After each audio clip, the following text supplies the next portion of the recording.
we have a bit of a problem. The 7-way connector on our travel trailer seems to be a little iffy, and sometimes when we press on the brakes, the only thing that's stopping this 34-foot trailer is our truck brakes, and that is not safe.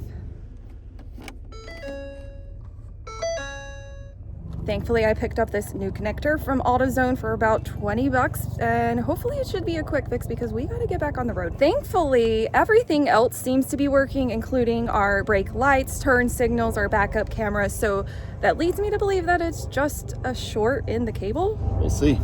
All we should need for this is some wire strippers. I brought this big cutter because that cord's actually pretty thick, so hopefully this will help with that.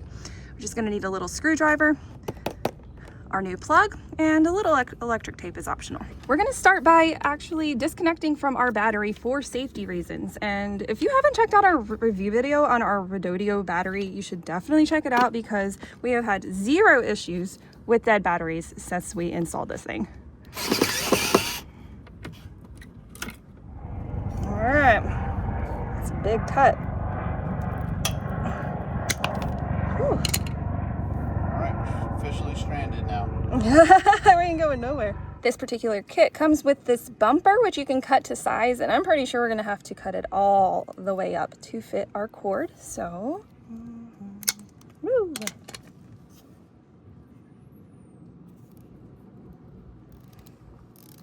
All right. Little box cutter is going to come in handy here as well, just to get through some of this cord right here, but be very careful that you don't go all the way through. We're going to go down probably about a 1/2 inch to 1 inch.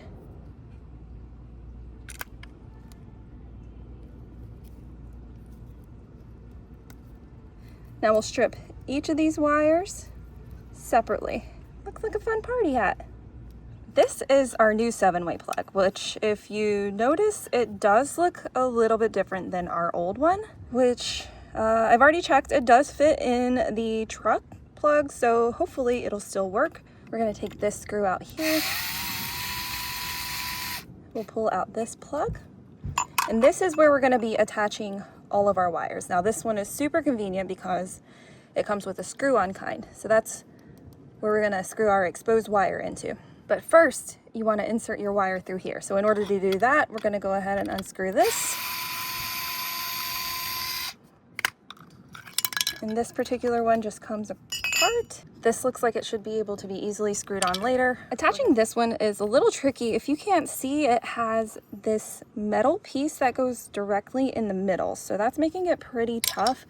What I'm doing is I'm going ahead and splitting the wires and inserting about half of them on one side and half of them on the other side, and making sure that that actually gives me enough space right here so that it will reach this end terminal. So we got 3 on this side and 4 on this side. That should be pretty good. That should give me enough space right there to connect. I'm gonna go ahead and loosen all of these connections just a little bit, enough to get a wire in.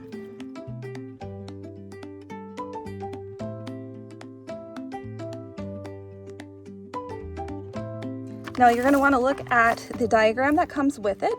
You go by the function, not by the color, because sometimes the colors are not universal. If you can't read my chicken scratch, I'm gonna actually leave a diagram. We'll put it on the screen so you can see what ours looks like. Hopefully maybe yours is similar. Also keep in mind that you are looking at the back side of the plug. So if it seems reversed to you, that might be why. I'm gonna strip one at a time. We'll go about 1/4 inch, enough to get it in. You know that yellow is gonna be right in the center. All right, give it a little tug. That ain't going nowhere.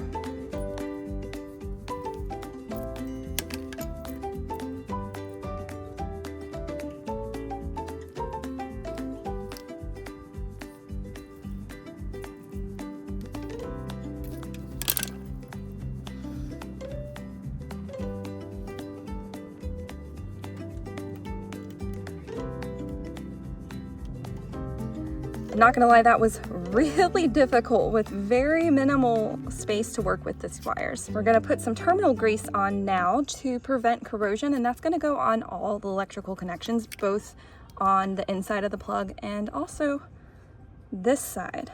for a little bit cleaner of an application on the inside, I'm going to use a Q-tip.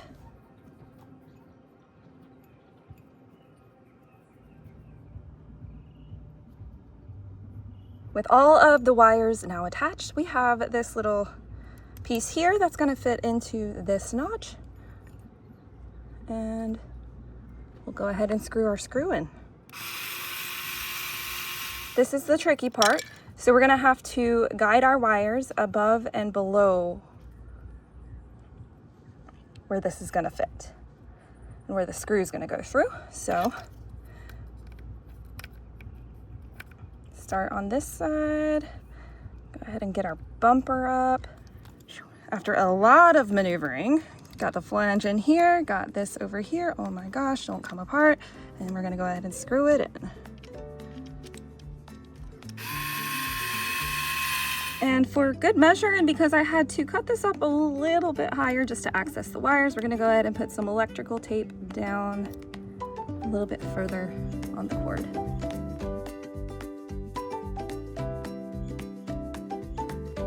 Got a new cord.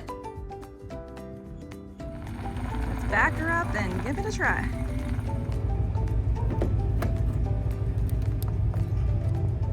Good news is we have a shiny new plug. However, bad news is it did not fix our problem. So we're back here another day with another product. This one's only $30 from AutoZone. We're gonna see if maybe it's the truck side of the plug that doesn't work. The second troubleshooting step, which unfortunately we did skip, was using this multimeter to test and see if it's actually getting power to the plug. So the way that you do that is you put the black to the ground, and then you're gonna put the red on the prong that controls the brakes. And fortunately, our plug actually has a diagram, so you don't even have to guess. I'm gonna put the black on about the 7 o'clock one, and then the red on about the 5 o'clock one. We're gonna set this to volts.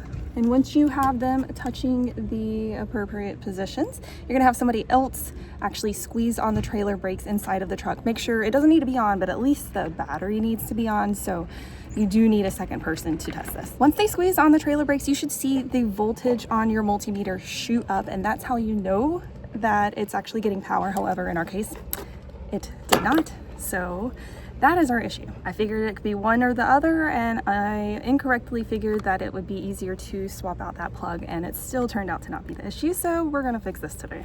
First step's gonna be removing this from the truck. There's actually these two little metal squeeze things on either side. You have to reach up underneath the truck to get to them. In some models, you may actually have to remove, or at least semi remove your spare tire to really get to it. Once that's removed, there's supposed to be a white pin apparently right here that helps it stay secure and waterproof, and ours is missing. So that's already fun. But to remove these, you actually just push on here and pull.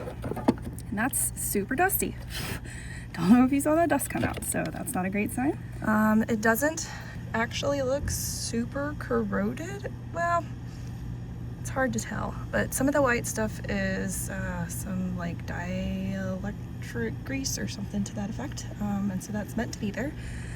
But I don't love the fact that it was dusty inside, so that means that it was somewhat exposed to the elements.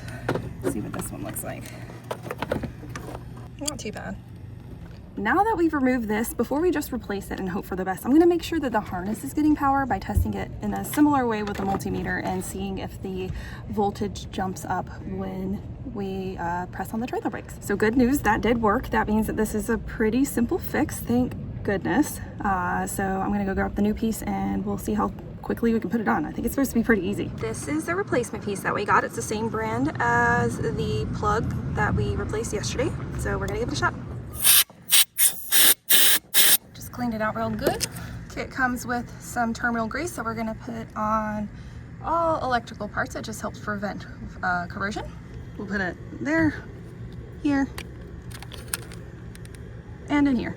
All lubed up, ready to get the plug on. Oh, I heard that snap. Now, if you, unlike us, have that clip, make sure you put that safety clip back. Another video did suggest, however, if you do not have this clip, to wrap this entire thing in some electrical tape just to be sure that it is weatherproof and you don't corrode again.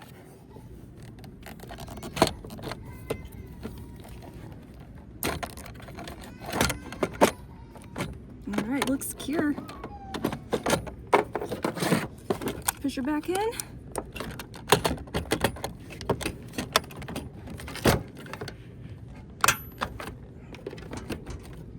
That's it.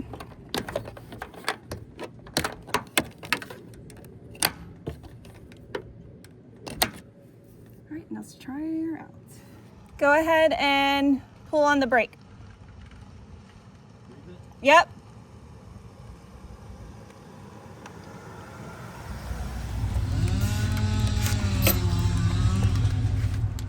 All right, backup camera's still there.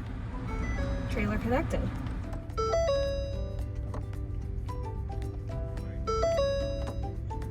Thankfully, luck was on our side and we were able to extend our stay and get our trailer brakes fixed so we can get on the road to our next location. Electrician wizard right here. She did it.